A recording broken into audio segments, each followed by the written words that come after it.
오늘 우리가 공부할 내용은 민수기가 되겠고요. 민수기 이제 첫 번째 시간으로 같이 공부하겠습니다. 134페이지를 보시기 바랍니다.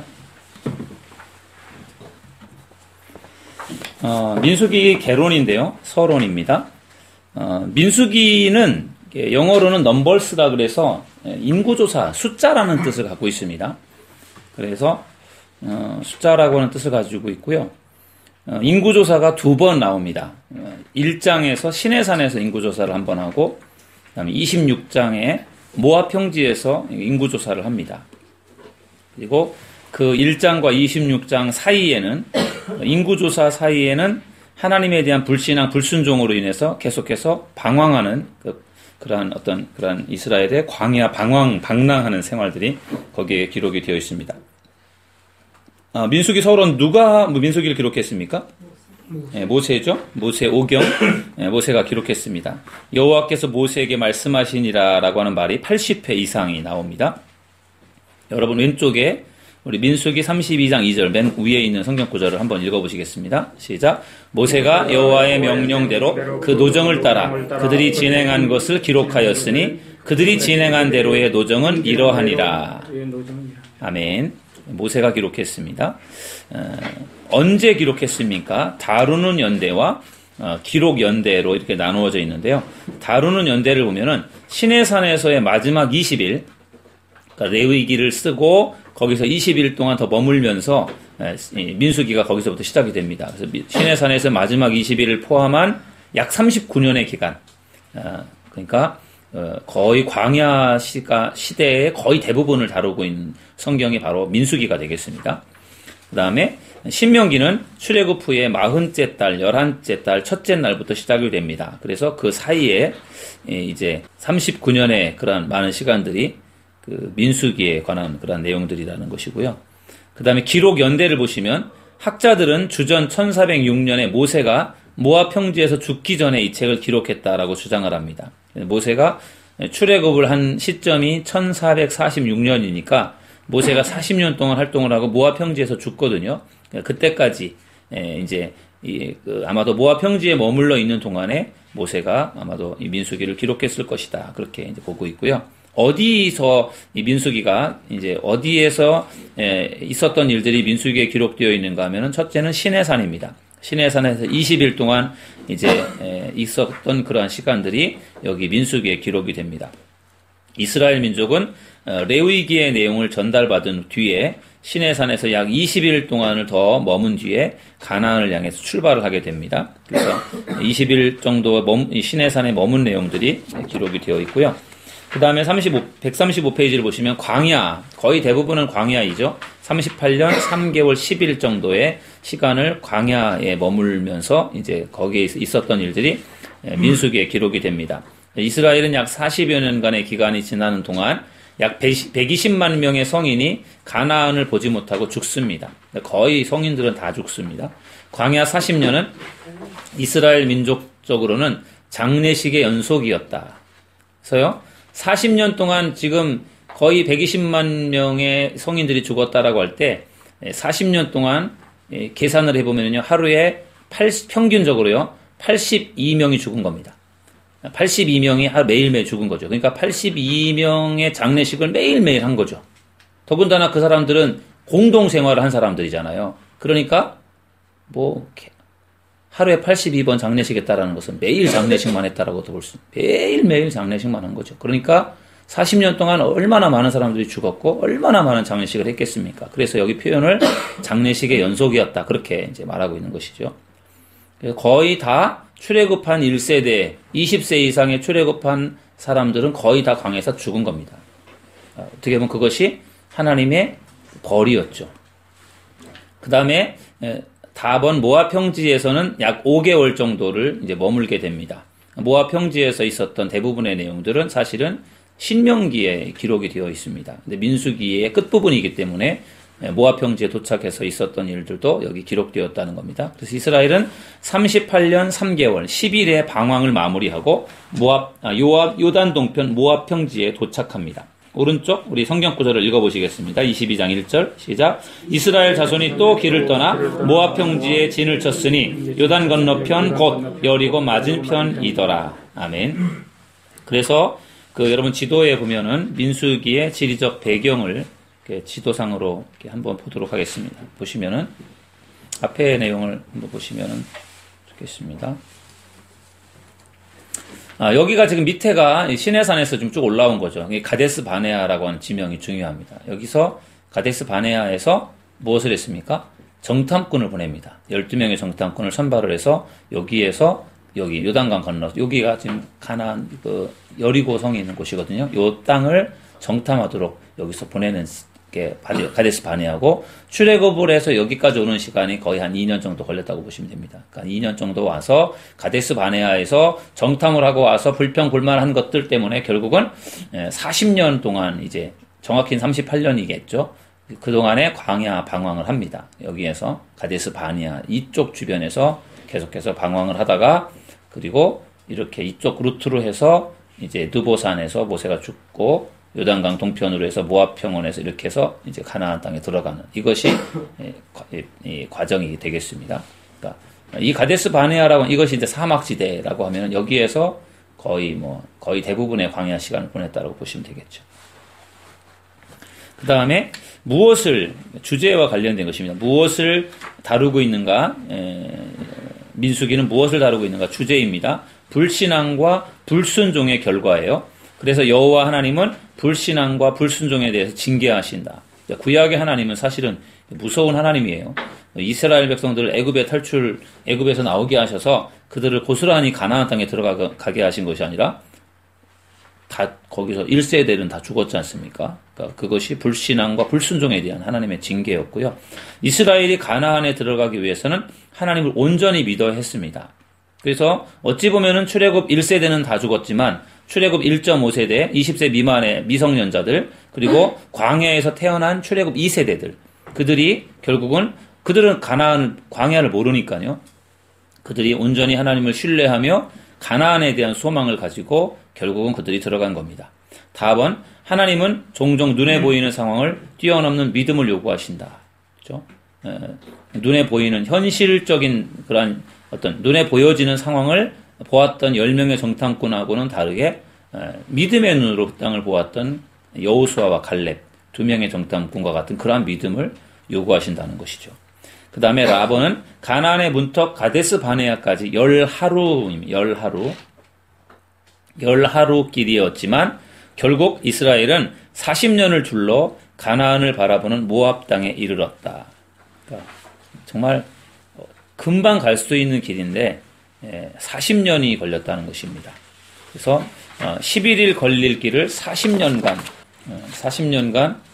둘러서 가게 되었다. 그런 것입니다. 그것이 이제 불신앙과 불순종에 대한 결과에 대한 내용들이고요. 그 다음에 언약에 충실하신 하나님이에요. 하나님은 언약에 충실하신 분이시기 때문에 하나님은 불신앙과 불순종 아래에 놓여있는 이스라엘을 포기하지 않으셨다. 하나님께서 너희는 나의 백성이고 나는 너희 하나님이고 내가 너희들에게 복을 줄 것이고 이렇게 하나님께서 언약하신 하나님이시기 때문에 그들이 못해도 불순종하고 불신앙적인 모습을 보였어도 하나님이 포기하지 않으셨다. 이스라엘 민족 그리고 모든 하나님의 백성들은 그들과 언약을 맺으신 하나님의 기대에 신실하지 못할지라도 하나님은 변함없이 신실하실 것이다. 그분은 자신의 언약을 저버릴 수는 없는 분이다. 왼쪽에 우리 한번 밑에서 읽어야 되겠네요. 좀 더 하고요. 나번 광야는 집행 유예 기간과 비슷한 과정이었지 최종 목적지가 아니었습니다. 그죠? 이스라엘이 가나안 땅이 최종 목적지였지 광야는 최종 목적지가 아니었습니다. 민수기에 나타난 예수 그리스도입니다. 예수님에 대한 예표가 창세기에서도 출애굽기에서도 레위기에서도 우리가 많이 보았는데요. 민수기에도 예수 그리스도에 대한 모형들, 예표들이 나와 있습니다. 만나도 마찬가지로 이제 예수 그리스도 예표인 것을 우리가 성경에서 한번 찾아보도록 하겠습니다. 맨 꼭대기에 민수기 11장 7절로 9절의 말씀을 우리 함께 읽어보시겠습니다. 시작. 만나는 가시와 같고 모양은 진주와 같은 것이라. 백성이 두루다니며 그것을 거두어 맷돌에 갈기도 하며 절구에 찍기도 하고 가마에 삶기도 하여 과자를 만들었으니 그 맛이 기름 섞은 과자 맛 같았더라. 밤에 이슬이 진영에 내릴 때에 만나도 함께 내렸더라. 아멘. 광야에서 먹었던 만나의 이야기입니다. 매일매일 새벽에 내렸고요. 그것을 매일매일 거두어다가 이스라엘 백성들이 먹었습니다. 이틀 동안 보관이 안 됩니다. 벌레가 나서 먹을 수가 없어요. 그런데 신기하게도 안식일 전날 거둔 것은 이틀 동안 먹을 수가 있었습니다. 평상시에는 하루밖에 먹지 못했는데 이틀 동안 보관이 될 수 있었던 것은 안식일에는 음식 거두러 나가는 것도 자제하고 철저하게 안식하며 하나님께 제사하는 그런 일들에 집중하는 그런 일을 위해서 안식일에는 만나도 내리지 않았습니다. 이 만나가 이스라엘 백성들이 광야 생활할 때 먹었던 양식인데 예수님은 만나에 대해서 이렇게 설명해 주셨습니다. 그 밑에 요한복음 6장 31에서 33절 우리 함께 읽어보시겠습니다. 시작. 기록된 바 하늘에서 그들에게 떡을 주겨 먹게 하였다 함과 같이 우리 조상들은 광야에서 만나를 먹었나이다. 예수께서 이르시되 내가 진실로 진실로 너희에게 이르노니 모세가 너희에게 하늘로부터 떡을 준 것이 아니라 내 아버지께서 너희에게 하늘로부터 참떡을 주시나니 하나님의 떡은 하늘에서 내려 세상에 생명을 주는 것이니라. 아멘. 이스라엘은 광야에서 만나를 먹고 살았는데 예수님께서 말씀하시기를 하늘에서 내려오는 떡, 그게 진짜 만나인데 그 떡은 생명을 주는 것이다. 이 떡이 뭘까요? 떡이 예수님이죠. 그리고 말씀이죠. 예, 그러니까 이 이스라엘 백성들이 광야 생활에서 만나를 먹고 산 것처럼 오늘 이 시대에 우리도 이 세상에서 만나를 먹어야 살 수 있다는 거죠. 말씀을 통해 예수를 통해서 살 수 있다. 그러니까 만나가 곧 예수님이다라고 그렇게 예수님께서 말씀해 주신 거고요. 그 다음에 이제 생수가 터져 나온 반석에 대해서도 또 예수님을 예표합니다. 민수기 20장 11절 우리 함께 읽어보시겠습니다. 시작. 모세가 그의 손을 들어 그의 지팡이로 반석을 2번 치니 물이 많이 솟아나오므로 회중과 그들의 짐승이 마시니라. 아멘. 밑에 있는 고린도전서 10장 4절을 읽어보시겠습니다. 시작. 다 같은 신령한 음료를 마셨으니 이는 그들을 따르는 신령한 반석으로부터 마셨음에 그 반석은 곧 그리스도시라. 아멘. 반석에서 생수가 터져 나왔습니다. 그러니까 결국은 이 생수가 터져 나온 반석은 예수 그리스도를 말하죠. 그러니까 예수님 여기 지금 고린도전서에서 나와 있는 것처럼 사도 바울이 예수 그리스도를 반석은 그리스도다. 신령한 반석이다. 그렇게 말할 때 예수 그리스도를 말한다. 예수 그리스도에게서 생수가 터져 나왔다. 내가 주는 이 물을 마시는 자는 영원히 목마르지 않을 것이다. 예수님께서 말씀하실 때 그것도 바로 예수님의 어떤 그런 상징을 말하는 것이죠. 그 다음에 이제 또 놋뱀입니다. 놋뱀. 민수기 21장 4절에서 9절 꽤 길은데요. 한번 우리 읽어보도록 하겠습니다. 왼쪽에 있는 성경 구절 읽겠습니다. 시작. 백성이 호르산에서 출발하여 홍해 길을 따라 에돔 땅을 우회하려 하였다가 길로 말미암아 백성의 마음이 상하니라. 백성이 하나님과 모세를 향하여 원망하되 어찌하여 우리를 애굽에서 인도해내어 이 광야에서 죽게 하는가. 이곳에는 먹을 것도 없고 물도 없도다. 우리 마음이 이 하찮은 음식을 싫어하노라 하매 여호와께서 불뱀들을 백성 중에 보내어 백성을 물게 하심으로 이스라엘 백성 중에 죽은 자가 많은지라. 백성이 모세에게 이르러 말하되 우리가 여호와와 당신을 향하여 원망함으로 범죄하였사오니 여호와께 기도하여 이 뱀들을 우리에게서 떠나게 하소서. 모세가 백성을 위하여 기도하매 여호와께서 모세에게 이르시되 불뱀을 만들어 장대 위에 매달아라. 물린 자마다 그것을 보면 살리라. 모세가 놋뱀을 만들어 장대 위에 다니 뱀에게 물린 자가 놋뱀을 쳐다본즉 모두 살더라. 아멘. 그 밑에 요한복음 3장 14절입니다. 시작. 모세가 광야에서 뱀을 든 것 같이 인자도 들려야 하리니. 아멘. 놋뱀, 이 광야에서 이스라엘 백성들이 불평하고 원망을 할 때 먼저는 그 불뱀을 통해서 이스라엘 백성들을 물어 죽게 하잖아요. 그게 결국은 이제 그 가나안 정탐하고 와서 있었던 일입니다. 불뱀에 물려서 막 죽습니다. 그럴 때 모세가 하나님 앞에 기도해서 살려달라고 기도했더니 하나님이 노스로 된 뱀을 만들어서 장대 높은 곳에 매달아라. 어느 곳에서든지 보일 수 있도록 매달아라. 그렇게 해서 뱀에 물린 사람, 불뱀이라는 것은 독사를 말합니다. 사막에 사는 독사, 아주 독이 아주 강해서 물리면 금방 죽는 독사인데 그 독사에 물렸지만 살 수 있는 방법은 놋뱀을 바라보는 것이었습니다. 그래서 정말로 불뱀에 물렸던 백성들이 다 죽어가는 상황이었었는데 이제 놋뱀을 바라보면 사는 역사가 일어나게 된 것이죠. 그래서 놋뱀 그 자체가 구원한 것이 아니라 약속을 믿는 믿음이 구원한 거죠. 놋뱀을 바라보면 산다라고 하는 그 말씀을 믿고 바라본 사람이 살았던 것이죠. 그런데 이스라엘 백성들은 놋뱀이 결국은 구원한 것이다라는 생각을 가지고요. 나중에 그 놋뱀을 우상 숭배합니다. 놋뱀을 섬깁니다. 왜? 그것만 바라보면 살았던 그 기적을 만들었던 그것을 생각해서요. 오랫동안 놋뱀을 섬기는 그런 일들도 행합니다. 눈에 보이는 것을 섬기고자 하는 인간의 모습들을 볼 수가 있죠. 예수님께서 말씀하시기를 모세가 광야에서 뱀을 든 것 같이 인자도 들려야 하리라. 이게 결국은 놋뱀이 예수님의 모형입니다. 그래서 놋뱀을 바라보는 자가 살았던 것처럼 예수 그리스도를 바라보는 자가 산다. 그것이죠. 그래서 예수 그리스도가 바로 놋뱀이다. 그렇게 볼 수 있겠습니다. 예수님을 바라보는 자, 예수님을 믿는 자가 살게 된다라는 거죠. 그 당시에 불뱀에 물렸지만 죽어가면서도 놋뱀을 바라보지 않은 사람들도 있었습니다. 그까짓 거 바라본다고 살겠어? 안 바라보고 죽었습니다. 그런데 혹시나 하면서 바라본 사람은 살았어요. 예수님 믿는다고 내가 저 좋아지겠어? 그렇게 하면서 예수를 안 믿는 사람들이 있는가 하면은 죽기 직전에라도 예수를 믿는 사람들이 있어요. 예수를 믿으면 사는 거죠. 그게 바로 놋뱀과 예수님과의 관계입니다. 그래서 바로 그 광야의 놋뱀이 바로 지금의 예수 그리스도다. 높이 놋뱀을 장대 높은 곳에 달아 올렸던 것처럼 예수님이 십자가에 달려 돌아가셨던 그분을 바라보는 것이 바로 믿는 믿음이다라고 볼 수 있겠죠. 그 다음에 발람의 예언. 발람은 그리스도께서 오실 것을 예언했다.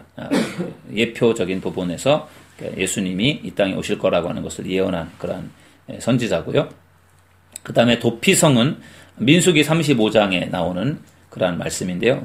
도피성이 이스라엘 가나안 땅에 6개의 도피성이 있었습니다. 말 그대로 도피하는 성입니다. 죄인들이 피해서 거기에서 있으면은 죽지 않고 살 수 있는, 그래서 도피성이 바로 예수 그리스도의 예표다라고 볼 수 있겠습니다.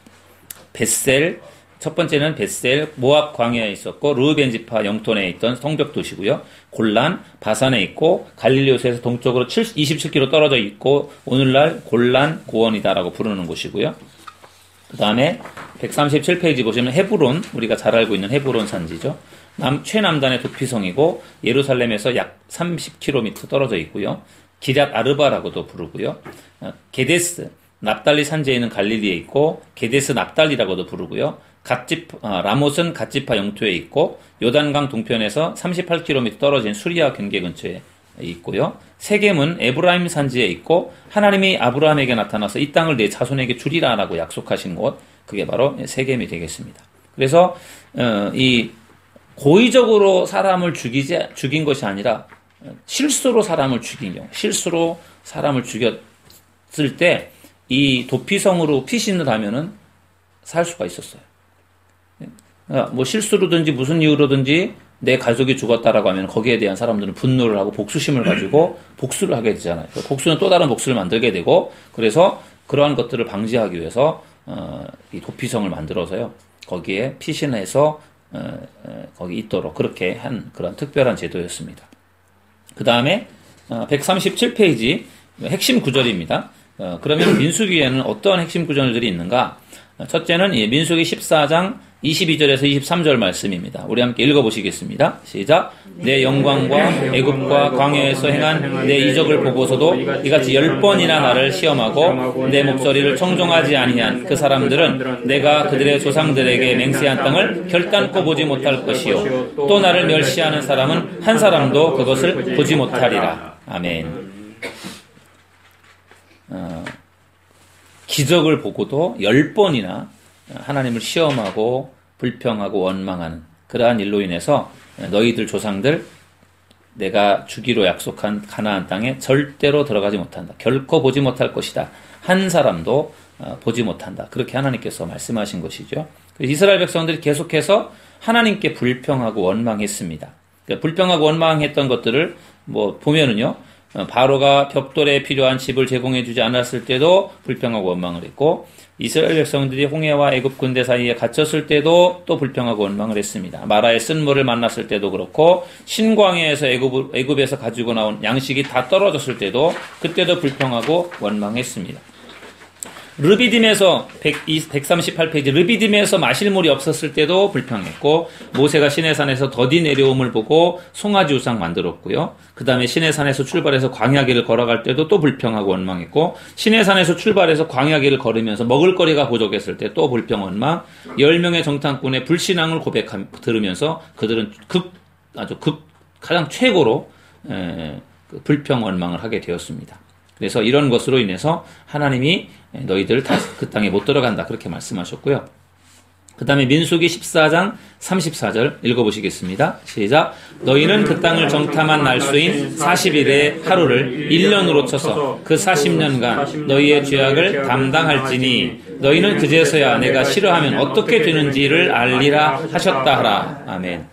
하나님이 싫어하면 얼마나 얼마나 하나님께서 무섭게 벌을 내리시는지를 알게 된다라는 거죠. 그래서 우리 1번과 2번의 이 중심 성경 구절은요, 이스라엘 민족이 여호수아와 갈렙 두 사람을 제외하고 20세 이상의 성인들이 모두 가나안 땅에 들어가지 못하게 된 이유가 바로 여기 기록되어 있습니다. 그들이 결국은 불평하고 원망했던 그런 부분들, 그것이 결국 가나안 땅에 들어가지 못하는 이유가 되었습니다.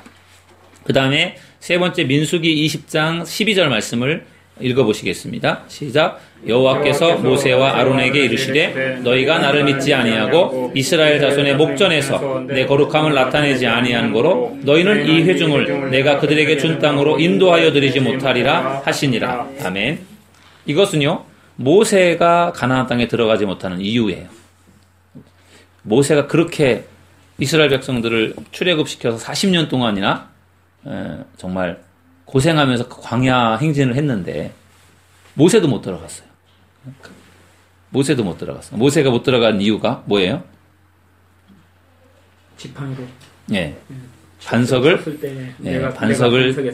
두 번 친 거.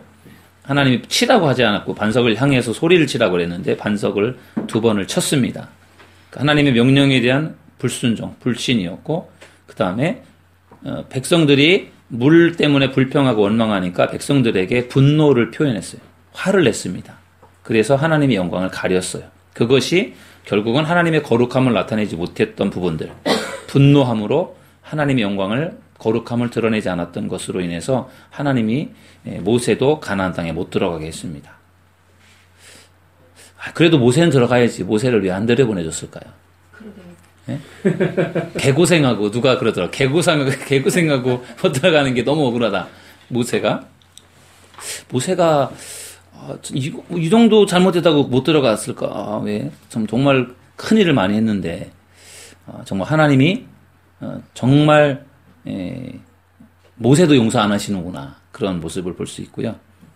그 다음에 모세가 들어가지 못한 이유에 대해서 신학자들은 그런 얘기도 하더라고요. 모세가 만약에 가나안 땅에 들어갔으면 모세가 신이 됐을 것이다. 모세가 워낙에 이스라엘 백성들이 모세라고 하는 지도자를 철저하게 신뢰했기 때문에 그가 가나안 땅까지 들어갔다라면 그가 진짜 신처럼 신적인 존재가 됐을 것이다. 그래서 아마도 가나안 땅에 못 들어갔을 것이다. 그런 이제 이야기를 하는 분도 있고, 또 한편으로는 모세의 사명은 출애굽 사명인 것 같아요.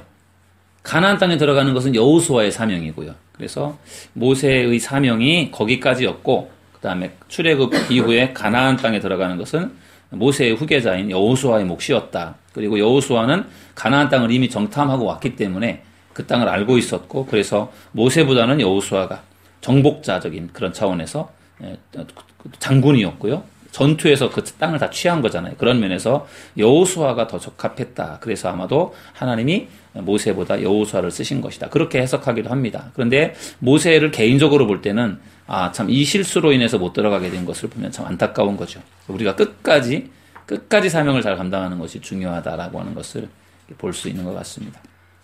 그 다음에 어떻게 기록되었느냐의 문제죠.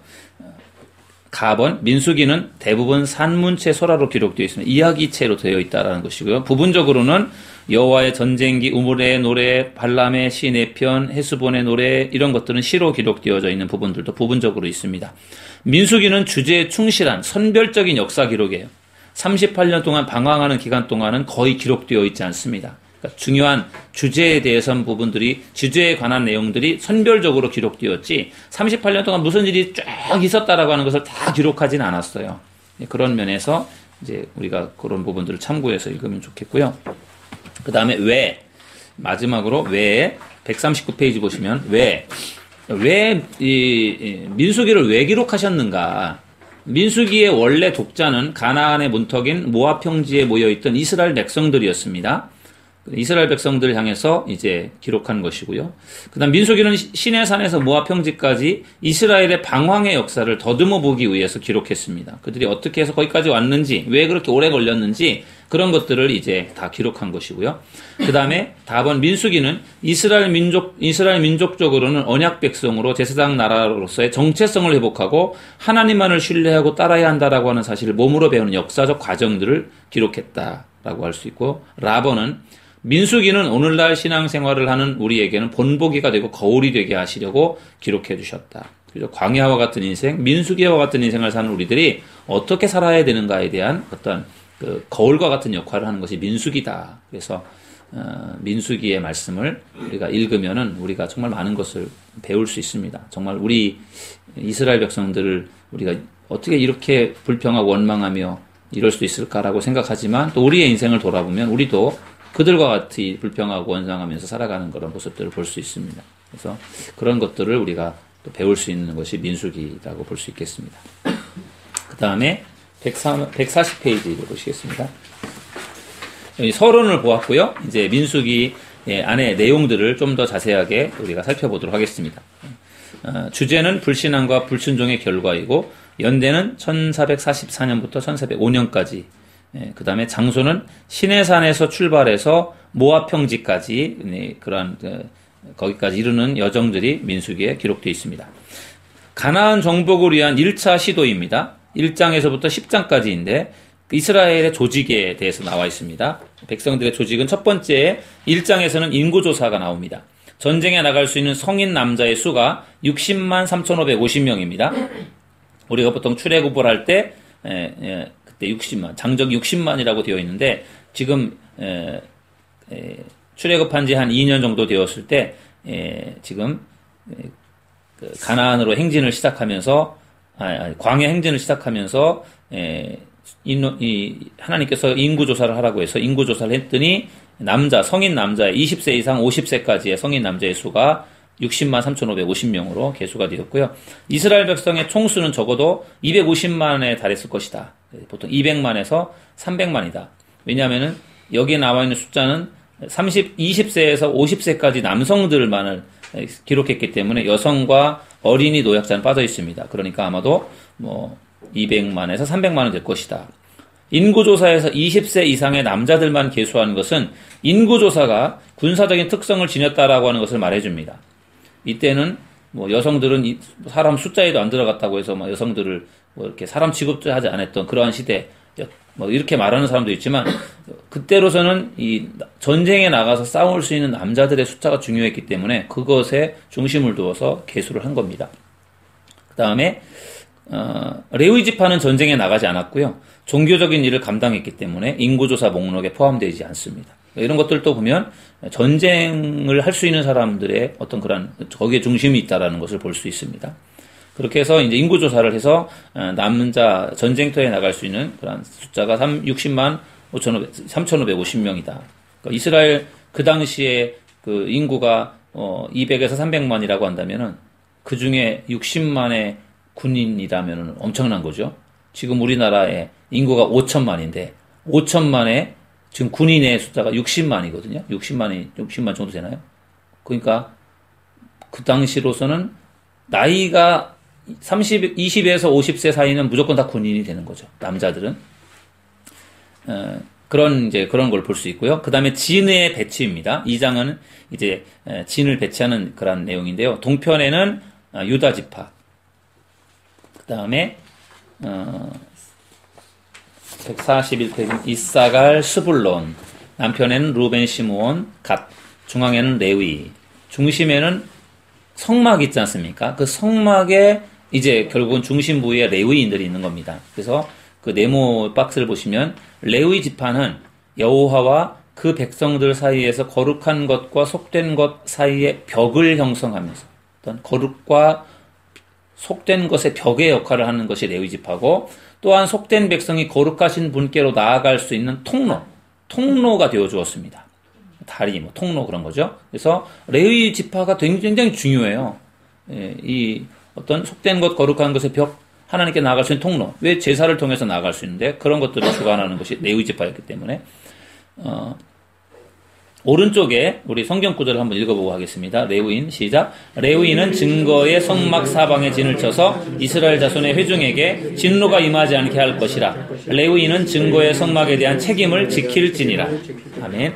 이스라엘 진영은 그 중심에 하나님을 왕으로 모시고 있습니다. 우리가 이제 좀 잠시 후에 그 진영을 그림으로 볼 텐데요. 그 중심 부위에 하나님이 이제 계신 거죠. 그리고 그 중심부를 주변으로 이렇게 에워싼 형태로 아주 질서정연한 방식으로 진을 형성하고 있습니다. 서편에는 에브라임, 므낫세, 베냐민, 북편에는 단, 아셀, 납달리 지파, 이렇게 해서 진 배치를 완료하게 됩니다. 그래서 그렇게 정착하다가 구름이 움직이면 다시 또 다 꾸려서 이동을 하는 것이죠. 그래서 40년 동안 아침마다 내리는 그 만나를 거두어다가 먹고 살았고요. 그리고 40년 동안을 천막을 폈다 접었다 짊어지고 이동하고 폈다 접었다, 그렇게 해야 40년을 하면서 살았으니 고생도 많이 한 거죠. 장사 계속해서 장례 치렀죠. 계속 행진하죠. 굉장히 40년 동안이 바빴을 것 같아요. 그 다음에 2번은 레위 지파의 조직입니다. 민수기 3장과 4장에 나와 있는 레위인의 계수입니다. 모든 레위인들이 다 아론의 후손은 아닙니다. 아론의 후손들은 제사장 계통이고, 레위인들은 제사장을 돕는 그러한 역할들을 했는데, 레위인이라고 해서 다 제사장은 아니었습니다. 아론의 후손들의 제사장들을 제외한 다른 레위인들은 제사장의 명령을 수행하고 제사장들을 도와서 제사를 진행하는 것, 또 성막에 관계된 그러한 일들을 도와주는 일들을 바로 레위인들이 했습니다. 레위인은 세 개의 레위의 아들, 세 아들로 이렇게 나누어지는데요. 게르손, 고핫, 무라리, 이렇게 세 자손으로 나누어집니다. 그리고 그 세 명의 아들들마다 하는 역할들이 달라요. 그래서 먼저 게르손 자손은 성막 뒤쪽에 곧 서쪽에 진을 쳤고, 성막의 덮개와 모든 휘장을 관리했습니다. 그러니까 게르손 자손들은 덮개와 관련된 그러한 천막을 관리하는 것들을 맡아서 했고요. 그 다음에 142페이지 보시면 고핫 자손은 굉장히 중요한 역할을 합니다. 모세가 속한 가족이었고요. 그 다음에 남쪽에 진을 쳤고 성막 안에 모든 기물들을 관리합니다. 성물들을, 핵심적인 것들을 관리하는 사람들이 고핫 자손입니다. 무라리 자손은 북쪽에 진을 쳤고 성막 안에 모든 기물들을 관리했습니다. 제사장들은 성막 입구인 동쪽에 진을 쳤고, 아론에게는 아들이 넷이 있었죠. 나답과 아비오는 여호와께서 명하지 않으신 불로 분향하다 죽었고요. 그리고 남은 두 아들 엘르아살과 이다말은 그의 아버지와 함께 제사장 직임을 수행하다가 아론이 죽은 다음에 엘르아살이 그 뒤를 이어서 제사장 역할을 하게 됩니다. 그 도표를 한번 보십시오. 여기 보시면은요, 이게 이제 이렇게 진을 형성한 거죠. 성막이 맨 중심에 있고, 성막을 중심으로 해서 무라리, 고핫, 게르손, 고핫, 무라리, 요 세 레위의 아들들의 자손들이 이렇게 세 부분을 에워싸고 있고, 이쪽에는 모세와 아론과 제사장들이 이쪽 동쪽에 있죠. 그래서 성막을 에워싸고 있고, 그 다음에 북쪽에는 단지파, 아셀, 납달리, 이렇게. 그 다음에 남쪽에는 갓, 시므온, 루벤, 서쪽에는 베냐민, 므낫세, 에브라임, 동쪽에는 유다, 이사갈, 스불론, 이렇게 정확하게 대열을 형성해서 질서정연하게 있다가 하나님 구름이 움직이면 다시 다 접어서 다시 이동을 하는 거죠. 이렇게 계속 움직이면서 이동을 했습니다. 그 다음에 그림 밑에 다 나번을 보시면 장자를 대신하는 레위인들입니다. 레위인의 숫자는 22,000명입니다. 장자들의 숫자는 22,273명으로 계수가 됩니다. 그래서 레위인으로 대속하고 남은 273명에 대해서는 한 사람당 5세겔씩의 속전이라는 것은 죄를 사하기 위해서 드려진 예물을 말합니다. 그 속전을 지불해서 문제를 해결했다. 이 장자를 대신하는 레위인에 대한 이야기는 이게 출애굽할 때 그 유월절 출애굽 장자의 죽음과 관계가 있는 겁니다. 사실은 그 장자의 죽음이 애굽의 10번째 재앙으로 임하였을 때 애굽에 있었던 모든 장자는 다 죽었습니다. 그런데 유대인들은 안 죽었어요. 첫째가 안 죽었습니다. 그래서 이 장자를 하나님께서 이제 살려주신 것인데 하나님의 어떤 은혜로 살게 된 이 장자에 대한 어떤 그 빚을 갖고 있었기 때문에 하나님께서는 이 장자를 대신해서 하나님의 레위인들을 이게 구별하여 세웁니다. 장자는 다 하나님의 것인데 장자를 살려주셨기 때문에 이 장자들의 어떤 그런 몫을 레위인들이 하게 하는 거예요. 그래서 레위인들이 이제 하나님의 것으로 하나님의 일들을 하는 그러한 역할들을 하게 되고 그 이스라엘 장자들의 숫자랑 레위인의 숫자를 비교해서 장자의 숫자가 더 많았으니까 그 장자의 숫자가 많은 만큼의 숫자를 돈으로 그것을 이제 해결을 하는 것을 볼 수 있습니다. 그래서 각 가정의 장자들이 성소에 원래는 첫째는 하나님의 것이기 때문에 장자들이 하나님의 일을 해야 되는데 그것을 하나님이 레위인들이 대신 하게 하신 거죠. 그래서 레위인들은 그 장자 역할을 하고 하나님의 일을 하게 하고 다른 사람들은 그 레위인들이 살 수 있도록 그렇게 부양하는 역할들을 해서 전문적으로 하나님의 일을 하는 것을 레위인들에게 맡겨 주었습니다. 그래서 장자의 역할을 레위인들이 하는 그런 구조로 가는 것이죠. 그 다음에 레위인의 직무입니다. 4장에 보면 레위인의 직무가 있는데 고핫 자손의 직무가 나와 있고요. 고핫 자손은 2,750명이었고 언약궤, 진설병, 떡상, 등대, 향단, 번제단 그 밖에 성물을 성막의 가장 중요한 성물들을 고핫 자손이 담당을 했습니다. 그 다음에 143페이지 보시면은요. 만져서는 안 되는 사람들에게 이 물건들이 직접 보이거나 접촉되지 않기 위해 해달의 가죽과 푸른 보자기로 쌌습니다.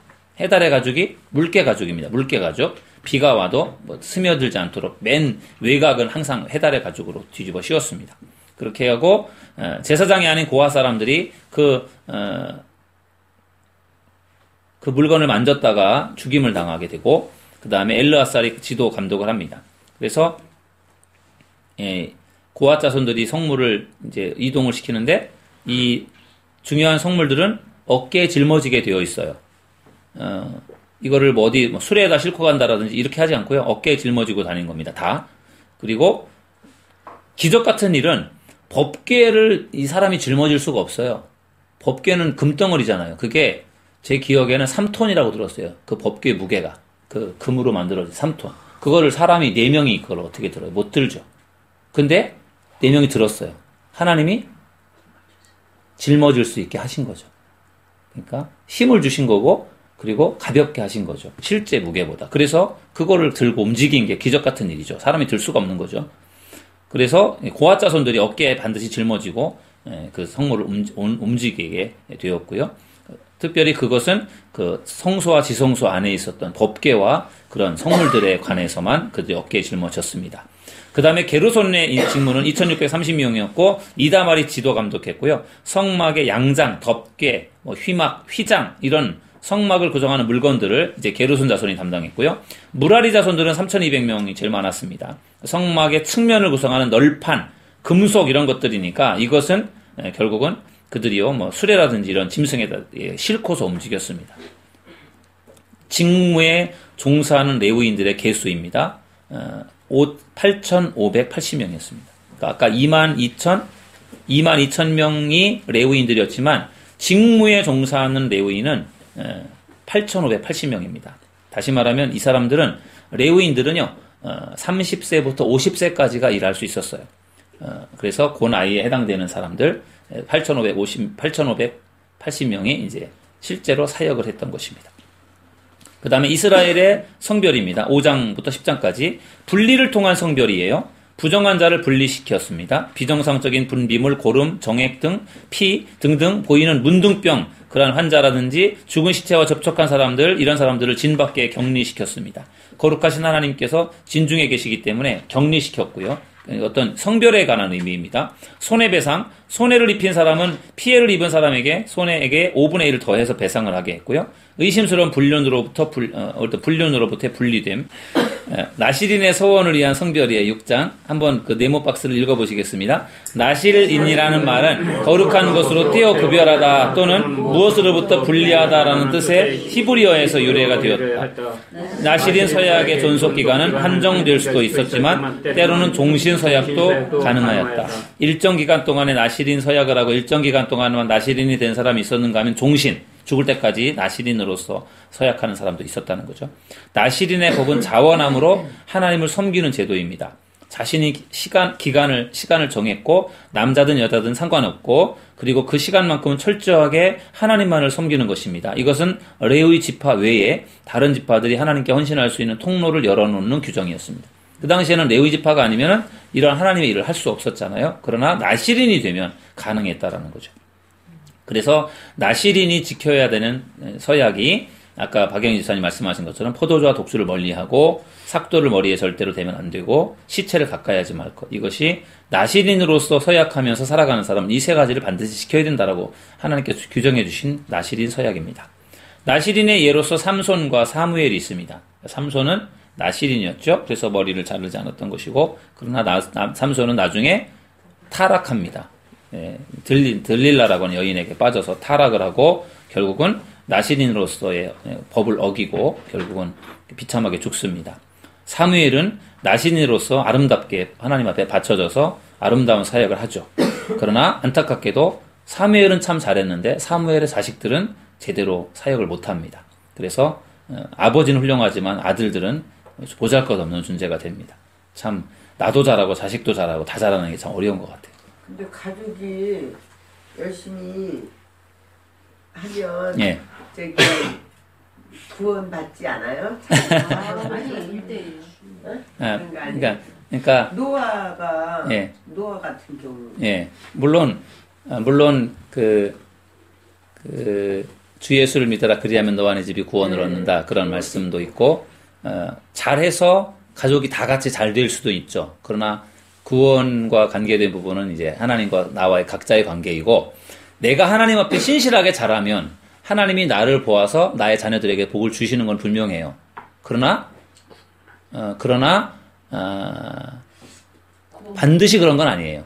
내가 자녀들을 잘 양육하고 키워서 그들이 잘할 수 있도록 뒷바라지하고 잘 이끌어주지 않으면 저절로 되는 건 아니다라는 거죠. 내가 신실하게 하나님의 사역을 해야 되지만 나의 자녀들에 대한 부분들도 내가 기도를 하고 잘 양육하고 돌봐서 잘 세워가야만 되는 거지 나만 잘해서는 그게 안 되는 거죠. 그래서 목사님들은 훌륭하지만 자식들은 형편없는 경우들도 많아요. 목회자의 자녀들이 딱 두 부류로 나뉘어지는데 훌륭하게 목회자의 자녀로서 아버지와 같은 목회를 하면서 신실하게 좋은 믿음으로 살아가는 사람도 있고 굉장히 타락의 길을 가는 사람들이 있어요. 그게 이제 결국은 부모가 잘했는데 자식은 왜 그렇게 되느냐라고 말할 수 있지만 부모라고 하면은 자식들이 바르게 성장할 수 있도록 이끌어줘야 될 책임도 있는 거죠. 기도하고 책임도 있는 거죠. 그러니까 내가 잘하는 것이 자녀들에게 복을 하나님이 주시는 것이기도 하지만 반드시 내가 잘한다고 다 복을 주는 건 아니죠. 내가 그만큼 자녀들을 잘 이끌어줘야 된다는 거죠. 사무엘 같은 경우도 그런 부분들이 있었어요. 그 다음에 이스라엘 자손을 위한 제사장의 기도, 축복 기도입니다. 아까 우리가 나누었던 부분이고요. 예배를 통한 성별이에요. 이스라엘이 예물을 드립니다. 성막과 기물들을 옮기는 일을 돕기 위해서 게르손 자손과 무라리 자손들에게 수레와 소를 제공했습니다. 수레 그리고 소를 제공해 주어서요. 성막의 무거운 기구들을 옮길 수 있도록 했습니다. 그러나 고핫 자손들이 옮기는 법궤와 성소에 관련된 물건들은 너무 거룩해서 어깨에 메어서 운반하도록 했습니다. 다른 것들은 수레에 실어서 가도 괜찮았는데 고핫 자손들이 메는 그 법궤를 비롯한 성물들은요. 어깨에 짊어매도록 그렇게 되어 있습니다. 다윗이 법궤를 수레에 싣고 옮기다가 엄청난 어려움을 겪었습니다. 그죠? 그때 웃사라는 사람이요. 덜컹덜컹하면서 법궤가 떨어지려고 하니까 그거를 손으로 만졌어요. 죽었습니다. 그러니까 그 법궤는 그렇게 수레에다가 실어서 옮기라고 하나님이 하지 않았고 어깨에 짊어매도록 그렇게 말씀하셨는데 다윗이 그것을 간과했던 것이 결국은 무서운 진노로 이렇게 옮겨지게 돼서 다윗이 무서워서요 그 법궤를 자기 집에 모셔놓으려고 하다 무서워서 집에 가지고 가지 않아요. 겁나서 죽을까봐. 그래서 나중에 이렇게 멀리 놨다가 나중에 다시 이제 가져오게 되죠. 레위인이 성별되어서 드려졌습니다. 그래서 25세부터 50세에 속한 남자들만이 이제 섬길 수 있었다라고 되어 있고요. 여기에는 이렇게 되어 있고 다른 성경에는 30세로 되어 있습니다. 그래서 아마도 정확하게는 30세부터 50세까지가 레위인들이 레위인들이 사역자로 일할 수 있는 나이였고요. 여기 25세부터라고 한 것은 아마도 25세부터 30세까지는 아마도 견습 기간으로 훈련하는 기간으로 되었던 것 같고요. 정식적인 어떤 그 제사장으로서의 어떤 레위인들의 일은 30세부터 했습니다. 그래서 30세부터 50세까지 했고요. 50세가 넘으면은 성막을 섬기는 수비원으로 일했습니다. 50세 넘으면은 어린 레위인들을 가르치고 훈육하는 그런 일들을 맡아서 했고요. 예수님이 30세에 사역을 시작하신 것도 다 이유가 있는 거예요. 제사장들이 30세부터 일을 하게 된 거거든요. 예수님이 정식으로 공생애를 시작한 30세에 시작한 이유도 제사장으로서의 어떤 자격을 가지고 시작하신 거예요. 그래서 30세 예수님이 공생애를 시작하신 것도 바로 여기와 연관이 되어 있습니다. 그 다음에 145페이지 6월절이 지켜졌고요. 시체를 만졌기 때문에 부정해져서 6월절 절기를 참여하지 못했던 사람들을 위해서 여호와께서 직접 아뢰어서 대안을 받습니다. 하나님께서 6월절을 연기해서 참여하도록 기회를 허락했습니다. 시체를 만져서 부정해서 6월절을 지키지 못하는 사람들은 하나님이요 부정한 상태로 6월절을 지키지 말라고 했어요. 그러면 6월절 못 지키니까 어떻게 하면 좋겠습니까? 연기해서 한 달 연기해서 지켜라. 그러니까 정결한 상태로 절기를 지키는 것에 하나님이 더 중심을 두었고요. 내가 6월절 절기가 지났으니까 안 지켜도 되겠네 그렇게 하는 게 아니라 절기가 지났더라도 연기해서라도 지켜라. 절기를 지키라는 이야기를 하고 있는 거죠. 그 다음에 이스라엘은 가나안에 들어갈 때까지 이 6월절을 다시는 지키지 않았고요. 6월절 어린 양의 뼈를 꺾지 말라고 한 명령은 십자가에 달리신 6월절 어린 양 예수 그리스도를 예표하는 것입니다. 하나님의 인도를 통한 성별이에요. 구름 기둥으로 인도를 했습니다. 하나님의 뜻에 순종하는 것이 늘 편한 것은 아니지만 그 길은 언제나 우리에게 유익합니다. 구름 기둥이 움직일 때 이스라엘 백성들은 천막을 꾸려서 이동하고 구름 기둥이 멈추면 거기에 다시 진을 형성하고 이렇게 40년을 한 겁니다. 은나팔을 통한 인도예요. 나팔 소리에 따라 백성들이 다 모여야 하는지 지도자들만 모여야 하는지 지파들이 행진해야 하는지 등을 알도록 했고 여호와께서 이스라엘 백성들을 구원하실 것을 알리는 신호와 같은 것으로 전쟁에서 사용되었습니다. 새로운 달의 시작이나 절기의 도래를 알리는 일에도 나팔을 불어서 이제 알리게 되었습니다. 그래서 여기까지 오늘 공부하고요. 우리 그림을 좀 보면서 우리 마무리를 좀 해보겠습니다. 민수기를 보면은요. 1장부터 14장까지는 어떤 시내산에서 가데스 바네까지 시험에 관한 부분이고 그 다음에 15장부터 36장까지는 훈련에 관한 부분입니다.